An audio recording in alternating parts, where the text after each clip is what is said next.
Right, hello, welcome back to Bloodborne, part 15. We are now going over to the Forbidden Woods.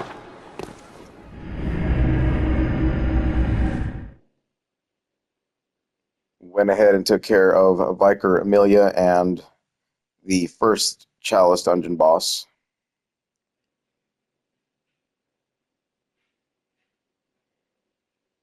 So now that we have the world states changed just a bit, we are going to go ahead and progress through more of the story route. And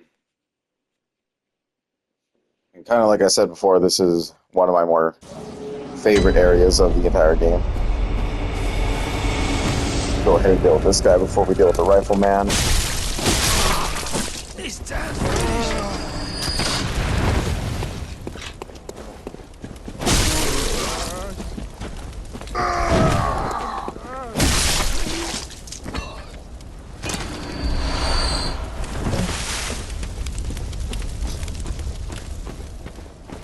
I picked up the first item right here before I cut the video last time. So last time I was explaining, watch out for little trick traps around the floors. So we hit this, and that's going to come flying down. So you might think that you avoided it the first time, but then it's going to roll like that, and I've actually been hit by that, and yeah.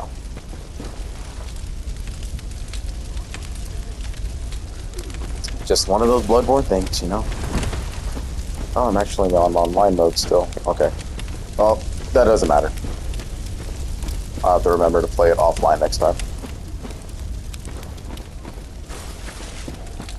Okay, so coming around here, you want to go ahead and check the right. You're going to see a little beast dude walking around.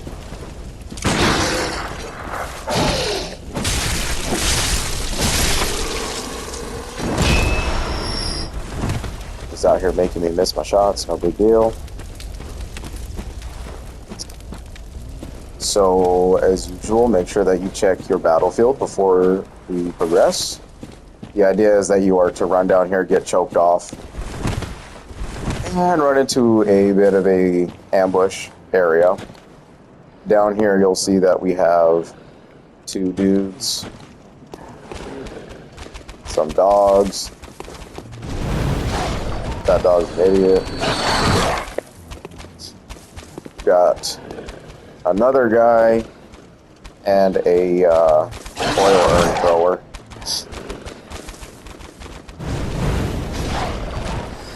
Yeah. I just kind of stand there and let the dogs do that so we don't have to deal with them. They run straight into the fire. Easy way to kind of deal with this area is that you can approach them from behind just by dropping down. And then just kind of guiding them to this little choke point right here.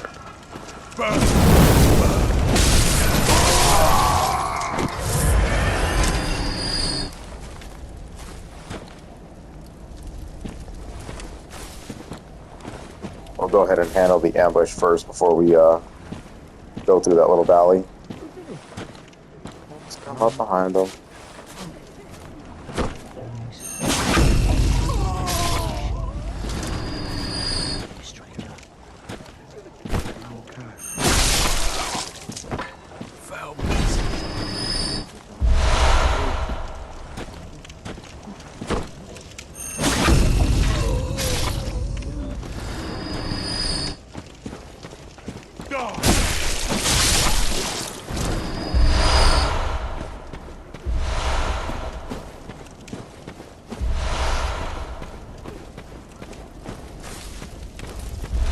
So yeah, a bit of a bad ambush there from these guys.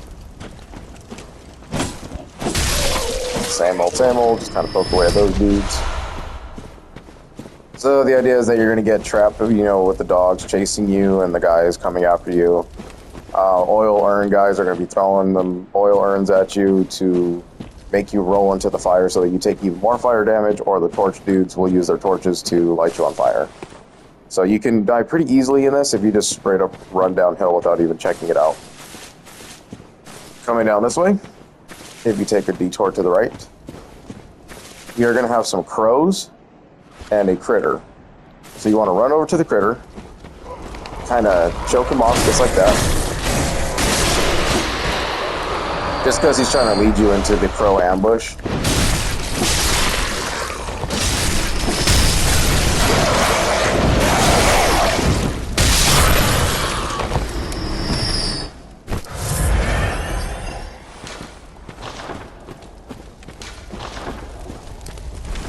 Just go get some easy upgrade mats right there.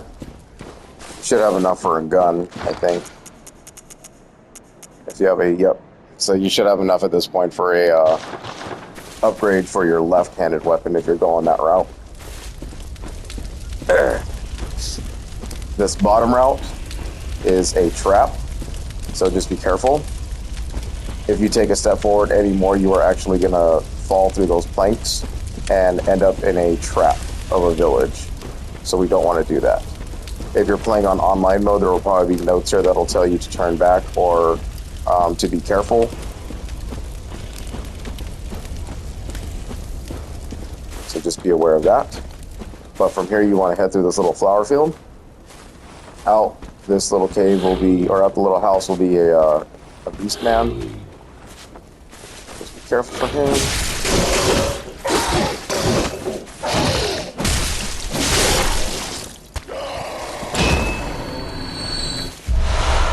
As I've said all game long, they just wait for your opportunity to strike and to counterattack opportunities. Because if I was to go in there and just kind of swing at him, he's not taking any kind of stagger damage, so he would just kind of beef through it and get those swings off on you, and you can die pretty easily because they just hit hard for no reason. Checking around here, there's nothing there. Going down. Picked up that.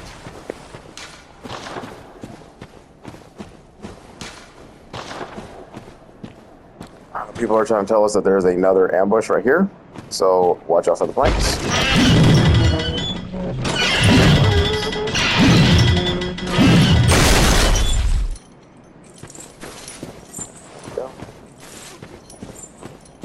Two sides to enter, or plenty of sides to enter the village from. You can actually go through this way. Come up here, kind of drop down here, or fall through the trap. So there's a lot of ways to enter the village.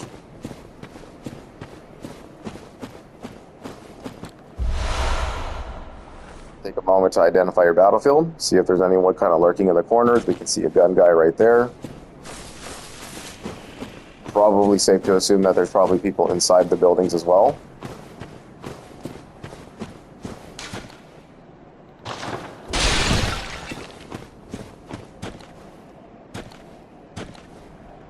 This Red Lantern is a interaction, and it's a good interaction, so you want to be able to do this. Oh, a hunter of beasts, are you? Glory be.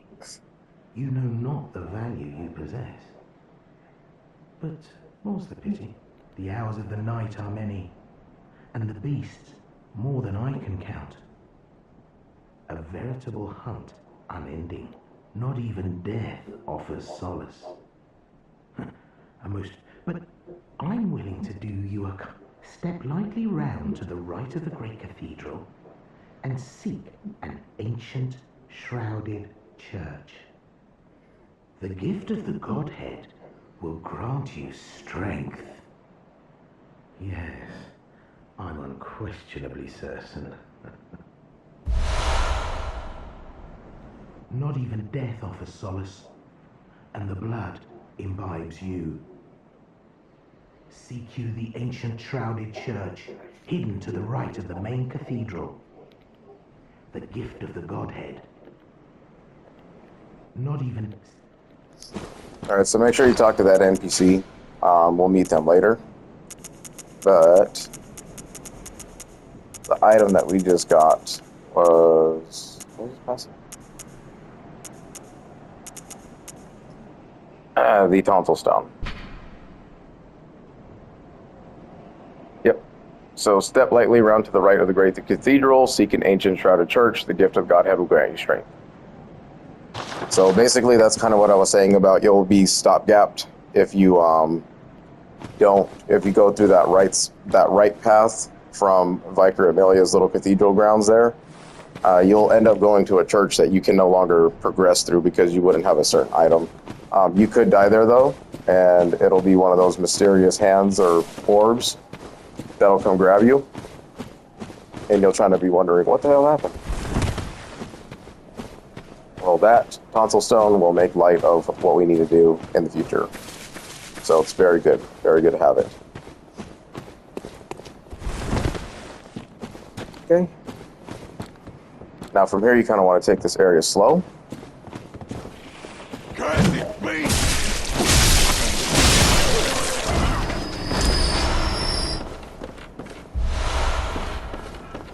Pick up everything that you want to find inside of this little village. You'll have guys patrolling, some guys are sleeping.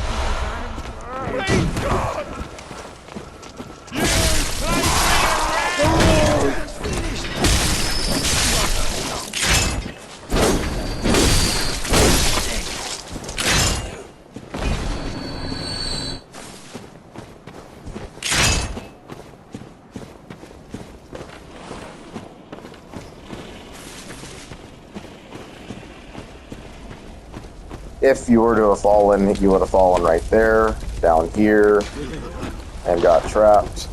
And you must accept trap. Okay.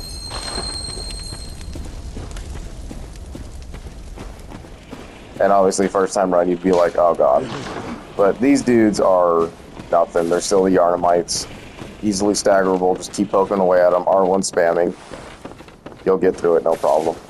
From there, though, just take a left, and you'll pop through this little gate. Seeing as long as you don't hit the platform, you should survive. And that's basically how you get out of the village from the trap side. That is a pit. We are going to drop down it as soon as we take care of all of this shit around here. So we want to go ahead and get a backstab on the beast, because he's the most dangerous of the three.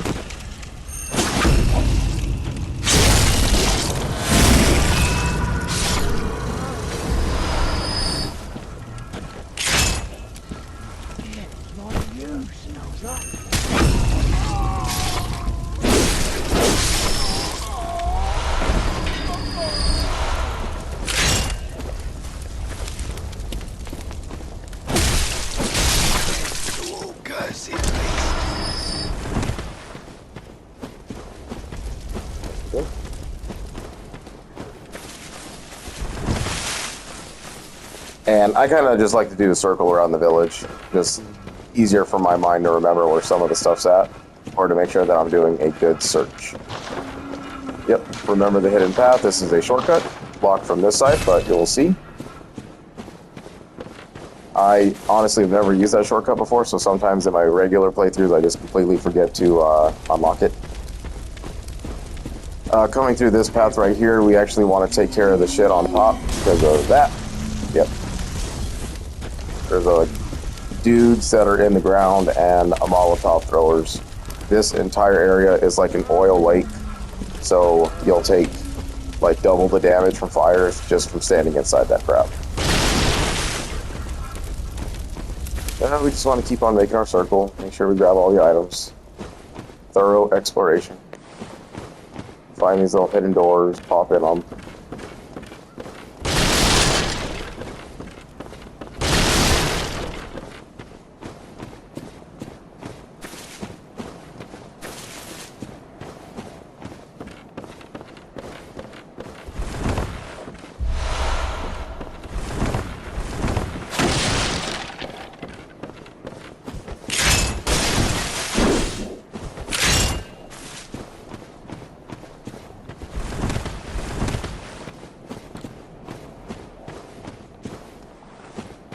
That's pretty much it for the village, other than just the little trap, which we're actually going to go down. Make sure you have a fast swiping weapon. And we'll just do this one.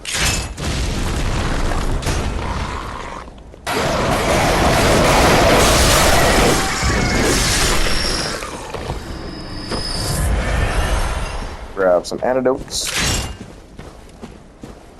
Only really dangerous if you're like really low in HP, have no more blood vials, or if you're getting chased around and you just fall straight through. And sometimes the enemies fall with you, so not only will you be dealing with the crows, but you'll probably have to deal with beastmen and the Yarnamites kind of in a small enclosed area. So that could be very deadly if you just don't know what the hell's going on. Run back through here.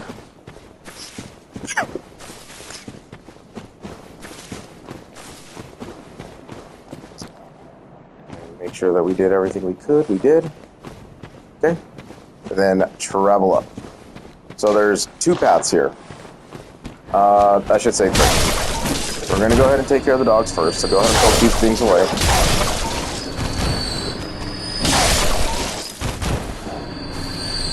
This is a optional path right here, but we definitely need to take it.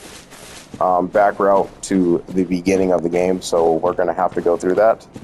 But for now, let's go ahead and take care of this stuff, because once we return, we're going to reset the world state, and we don't want to deal with this shit again.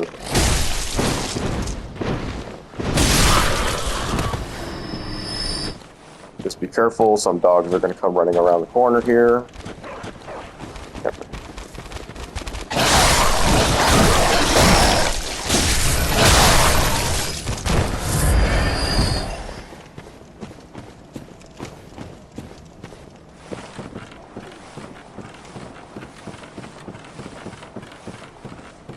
Okay.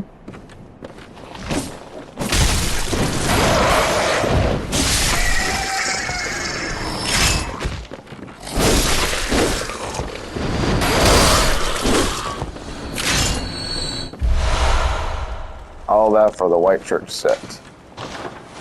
Now the white church set is actually really good for poison resistance. I think it's a lot better than Gascoigne, yep. So we are going to need the white set for different parts of the game that present poison pools, kind of. So definitely useful item to get right there. Okay. Go ahead over here. You kind of want to bend the corner. This guy right here is going to lock the gate, but if we kill him, we don't have to worry about it.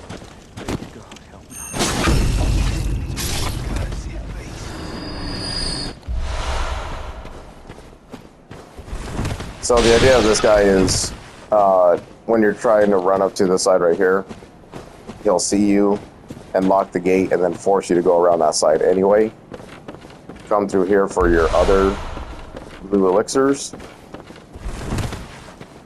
They just help you kind of become invisible for a little bit. That's really it for this. And then once you kill them, you pop this, then you have the little gate access. So not the most difficult of puzzles to solve, but, you know, it's there. Okay, so come around the corner here. And, yep. We have a bag, man.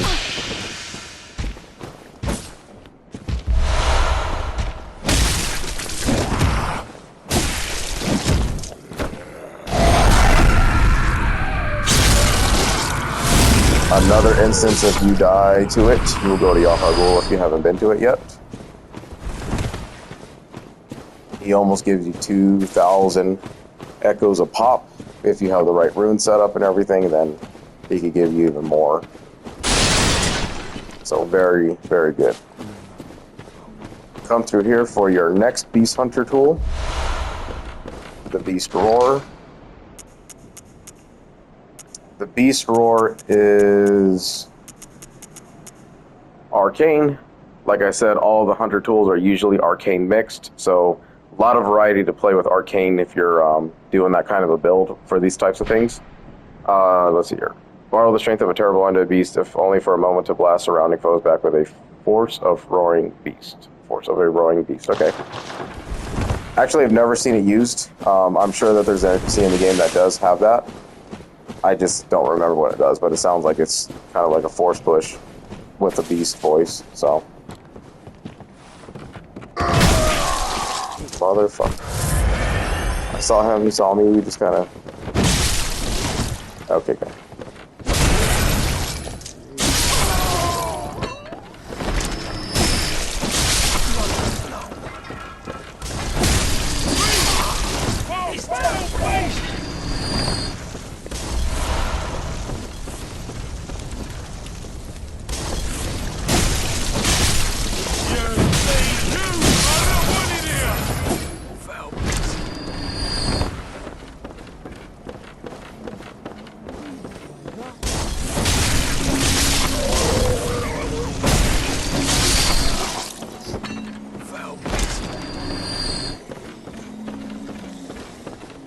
That will deal with the Molotov throwers. Probably the easiest way I can honestly say to kind of deal with them is just not to lock on.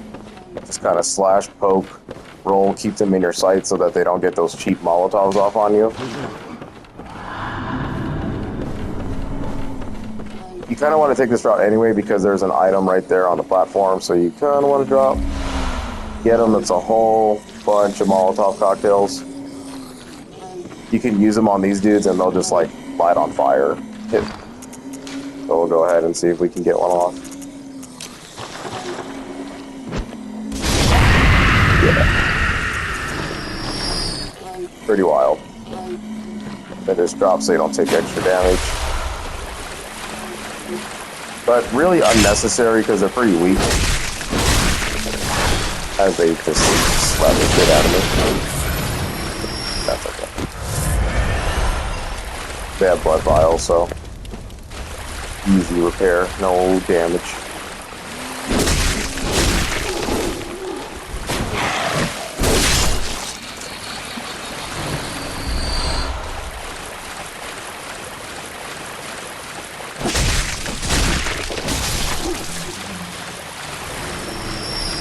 Yeah, as you can tell, not really struggling at all with those types of enemies, so just don't get close to them, honestly. Like, get behind them, get close to them.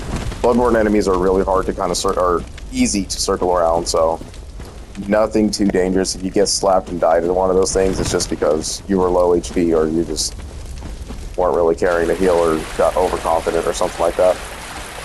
So, no problems there. Then we want to kind of walk around the swamp here. Make sure that you cut over to this side. This is kind of a well-hidden path.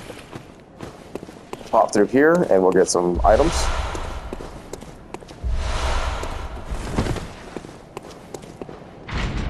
Pop through here. And get some blood. So I'm actually really glad that we went through this path because I knew I was missing something, but probably flashed right by it. Not that those are like extremely valuable or anything, but you know, they help.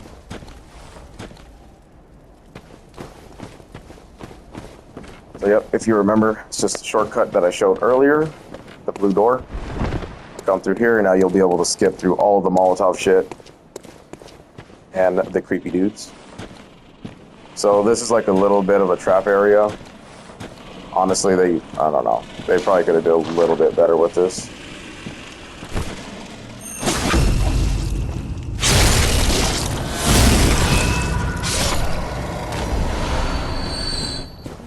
Oh, he took my item with him. It's okay. So easy twin bloods right there. Come over here.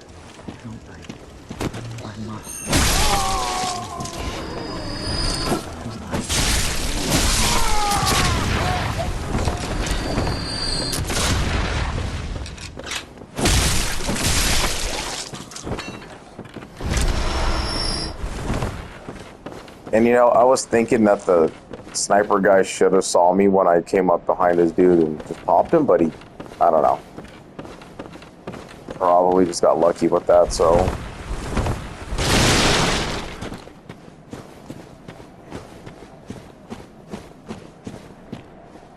So that cannon, yep, we're good. There you go. That's all this is. So you just want to run side to side. Kind of get inside the buildings, like so. There's a little shortcut right here.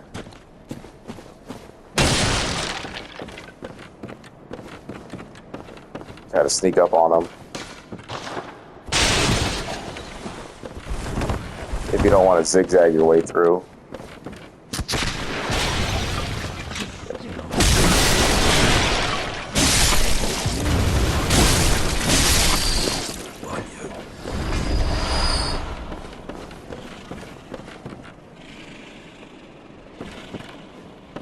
Then you can honestly just get right underneath it. Kill the dude. You can operate it.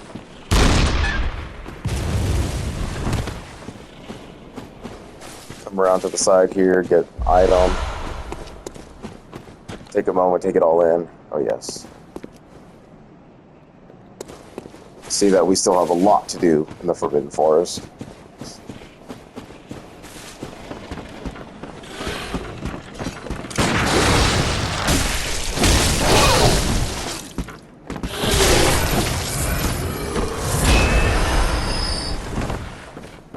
God, everything just likes to hit you really hard in here. Just ridiculous, to be honest, but whatever.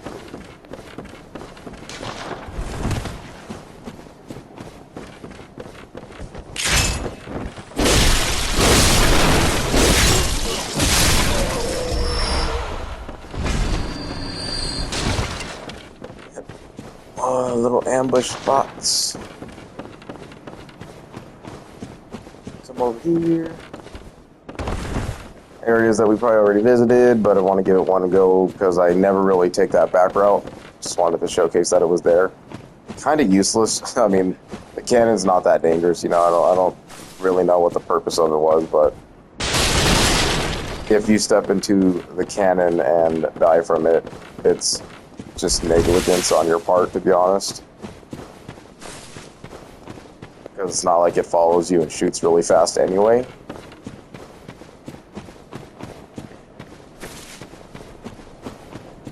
Okay. And we're doing this all because of a reason. I know that I mentioned that little area back there with the cave, but we do want to handle some of this stuff. Go ahead and pop your lantern or your torch. We're going to go ahead and take on the windmill area. Alright, first case of an extremely dangerous enemy here. These are the snake men. We want to try to get behind them. They're slow walkers, so we should be able to hopefully pull this off.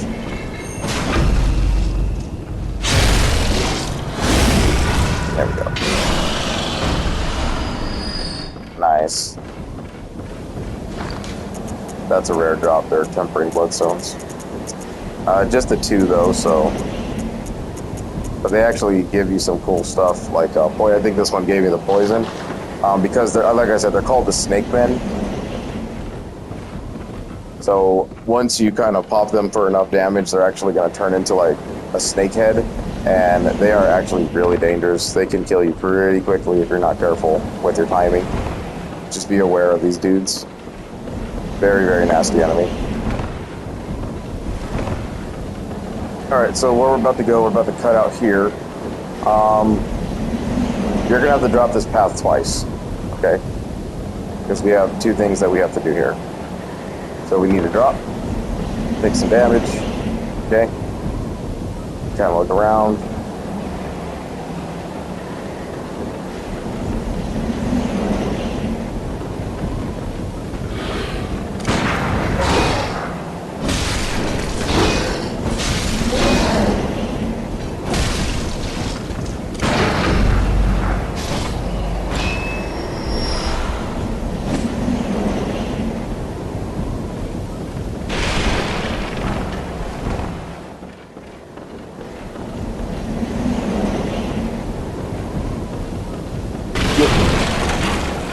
Pretty atmospheric.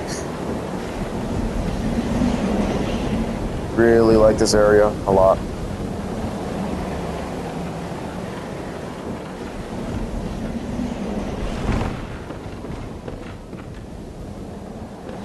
So walk around the side here. Come across to the other side. Grab the poison knives. Pop up here.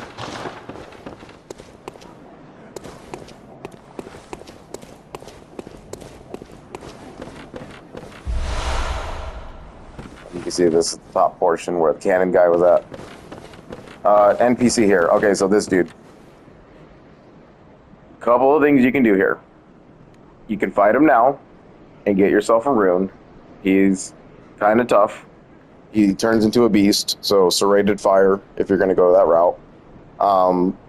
If you save him and put him inside the chapel, I hope to God that you don't have anybody else in the chapel for the kind of run that you're trying to do there, because he will eventually go crazy and start killing off the NPCs one by one. So he's a big hindrance, you know, just like a lot of the type of... He's just that enemy, or not really an enemy, but he's just that type of dude in the Dark Souls games and stuff that when you save them, you think that they're a friend, but they end up just killing your NPCs over time, and you're like, oh my god, what just happened? You would not know that without this warning beforehand, or if you looked it up. So this is an NPC that we actually do want to send to the clinic for the first time, and turn him into an alien and get his rune that way. But like I said, you could fight him now, take him with you to the chapel and let him kill everybody, or just send him to the clinic. And that's exactly the route we're going to take. Because you could tell this dude's fucked. I mean, he ate the face off of that woman, this dude, and he's eating a kid. Whoa! Blimey, don't scare me like that. On a night like this, I took you for a monster. Oh, thank the stars, you're fairly normal. Was it you who put down that awful beast? Ooh, that thing had me trembling, frozen in my boots. And then you came along. Well, if you're a hunter, then would you know of any safe havens? Tell him the clinic. Well, I'll be. Thank you. It's about time I made a move. I can't very well stay out on my own. Oh, you're giving me hope. Terribly kind of you. Take this. It's all I can offer us. Thank you. I can't very well stay. Thank you. Yeah, he's just mad crazy. He's starting to transform into a beast, so that's why he's the way he is. Just want to be careful for that guy.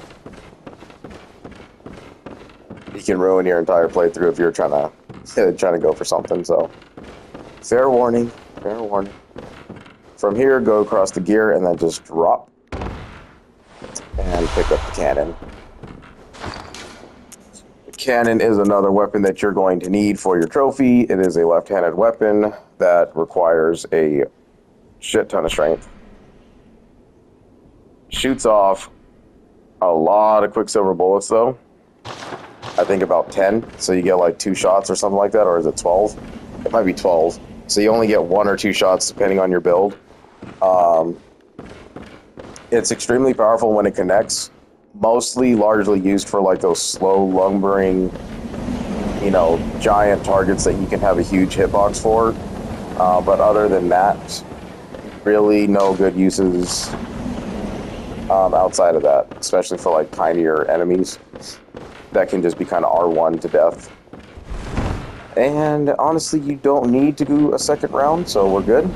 That's all that was really up there, so just make sure you grabbed everything you could possibly grab.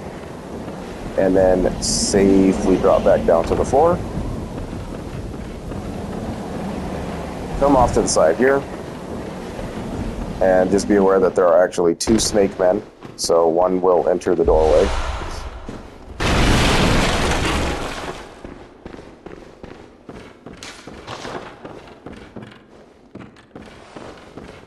This is the shortcut. We ain't gonna see it for a while, so don't worry about it. And you'll probably never use it anyway. Okay, now we're back outside. So I'll go ahead and show these guys. Yep, there they are.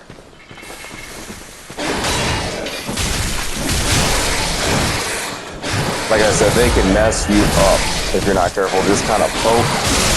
Yeah, oh, I almost got... Oh, crap. Yeah, so if they connect with you and they grab you, it's pretty much an insta poison, and depending on your HP, probably an insta death. So I got really lucky there. If they do grab you, just start smashing buttons away. Really nothing you can do other than just take the damage and then heal, run away. Best strat against those guys is just kind of do what you can. Parry if they're parryable, I don't really remember. I just kind of just strike, stab, run away, strike, stab, run away.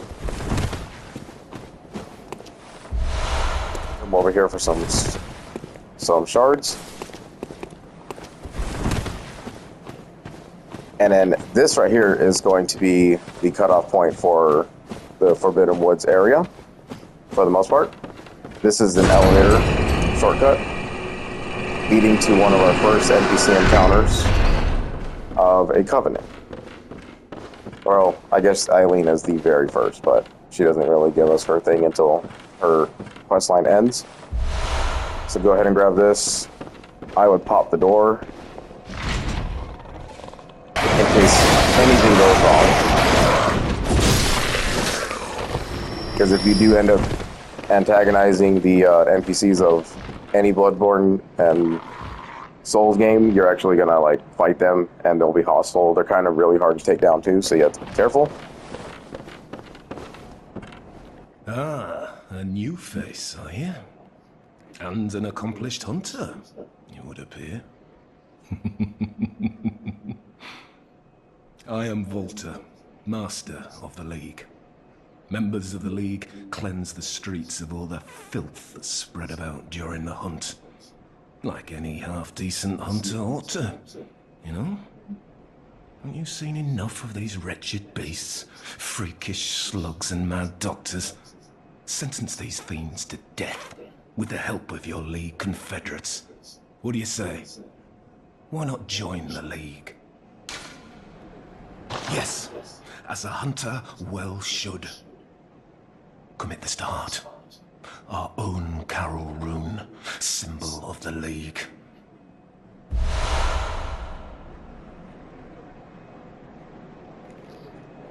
The night brims with defiled scum and is permeated by their rotten stench. Just think, now you're all set to hunt and kill to your heart's content. Hunt in cooperation with your fellows, your League confederates.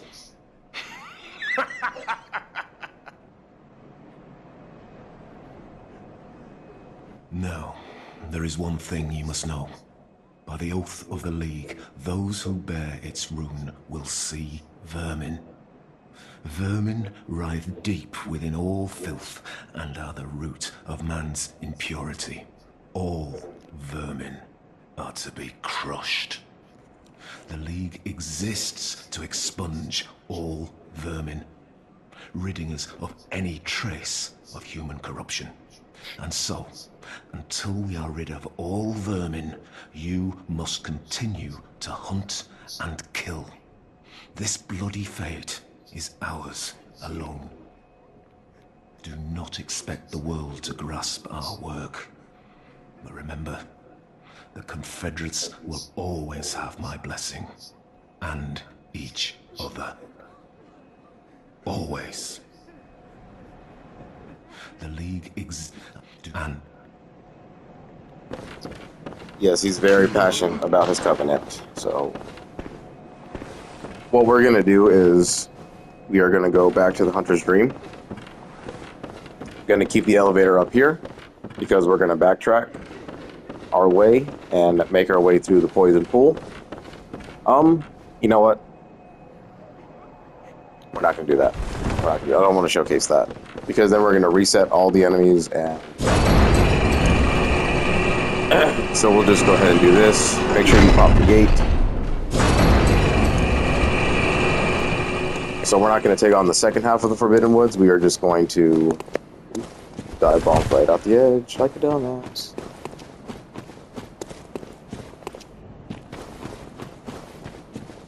We are going to make our way over to the cave. Now, this is risky because there are some shit in the pool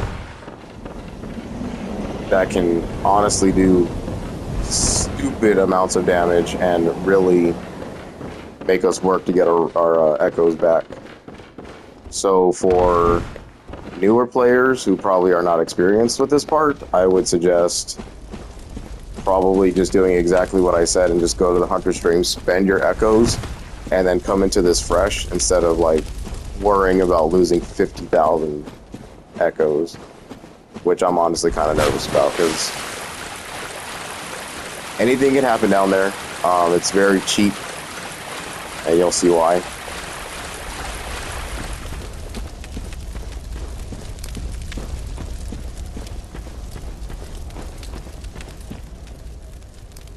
It's like, honestly, I'm kind of tricking myself right now.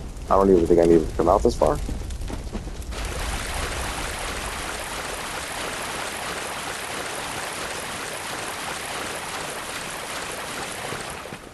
It's one of those things about Bloodborne, though. It's like, you play it so many times, but you're like, I do one again? How do I get to this spot? Yeah, I'm messed up. I need to really reset myself now. Starting to overthink it.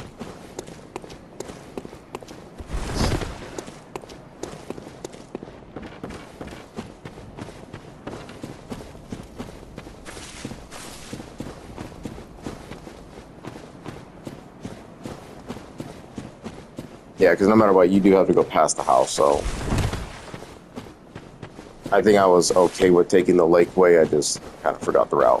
Which is no big deal. It happens. Okay. And then, as I talked about, there's this cave right here. This is an optional path. You do not have to go that way. Like, I don't believe ever. But it does do something cool to kind of interconnect the world that we are in Bloodborne. So I'm going to go ahead and cut it right here because I want a full part in case things go wrong. Don't want to chase minutes right now, you know, kind of showcasing stuff. So, very good part about the Forbidden Woods. You showcase real easily how you cannot, like, how not to die, basically, in this place. But the mistakes that you can make here are plentiful.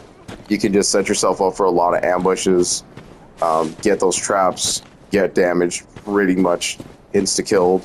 Run into fire pits, get, you know, ambushed by crawly dudes, and the beast dudes are probably what do a ton of damage for no reason. And then the snake guys, when you come up on them, can honestly just like end your game pretty quickly. So a lot of dangerous and interesting things that are around this area. But if you do what we've been doing the entire time and just approach it cautiously and, you know, just kind of poke, stab, wait for your opportunity to open up and counterattack, then it should be no issue to you. But anyway, thanks for watching. The next time we pop back in, we are going to go ahead and go down this tunnel and learn how Bloodborne is interconnected all the way around.